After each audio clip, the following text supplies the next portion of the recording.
ఇక మా TV news channel మీద అయినటువంటి దాడి ఘటనలలో తెలంగాణ మాజీ మంత్రి జగదీశ్వర్ రెడ్డి సార్ సంచలన మాటలే మాట్లాడుకుంటూ వచ్చిండు. ఒక్క మా న్యూస్ ఛానలే కాదు, ఇంకా కొన్ని ఛానళ్ళు సుతం ఉన్నాయి. ఆటి పని కూడా పక్కా చెప్తాం, వాటి అంతు చూస్తాం అని చెప్పి హెచ్చరికలను జారీ చేసిండు. అయ్యా మీ బలపేంది, మీ అహంకారం ఏంది, ఎవరిని చూసుకొని రెచ్చిపోతున్నారు అనుకుంటా ఓ రేంజ్లో జగదీశ్వరన్ రెడ్డి సార్ మత్తు గరానికి రాబట్టిండు.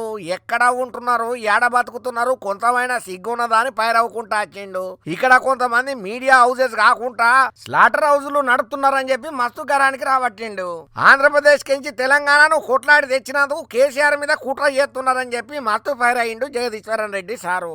ఇంకా సార్ ఏమేం మాట్లాడిండో ఆయన మాటలకించే మనం ఇందాము. సారు చెప్పొక పారి ఏమంటున్నారో మీరు.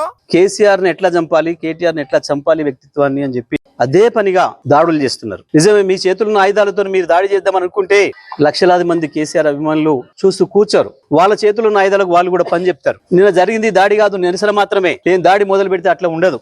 కానీ మొదలు పెట్టమని మాత్రం అనుకోకండిగా. మా సహనానికి కూడా పరీక్ష అయిపోయింది. నోటికొచ్చిన పద్ధతుల్లో మీకు ఇష్టం వచ్చిన బూతులు మాట్లాడుతూ మేము మీడియా అని చెప్పి మేము రాస్తామని మాట్లాడితే ఎవడుకుంటాడరా, ఎందుకుంటాడరా? ఇప్పటికైనా నేను చెప్తున్నా, మహా న్యూస్ యాజమాన్యం వెంటనే కేసీఆర్ కు కేటీఆర్ కు క్షమాపణలు చెప్పాలి, చెంపలేసుకోవాలి. లేదంటే ఎవడిని వదిలిపెట్టాం. మీడియా ముసుగులో దాచుకుందాం అనుకుంటున్నారేమో, లేదా చంద్రబాబు రేవంత్ రెడ్డి కాపాడదాం అనుకుంటున్నారేమో. ఎక్కడ ఉన్నా ఎక్కడ దాచుకున్నా బిన్ లాడెన్ వెతికినట్టు వెతికి పట్టుకొని మీ పని చేస్తాం. ఇంటిరా ఆగనాట సంగతి. ఏదేమైనా కూడా కేసీఆర్ సార్ ను టార్గెట్ పెట్టుకుని బీఆర్ఎస్ పార్టీని తొక్కాలని ఈ తీరుగా కావాలనే కుట్ర చేస్తే ఊకునే సమస్య లేదు. తొక్కి బట్టి నారా తీస్తామన్నట్టుగా గట్టిగా స్టేటింగ్ వార్నింగ్ ఇచ్చిండయ్యా జగదీష్ రెడ్డి సారు.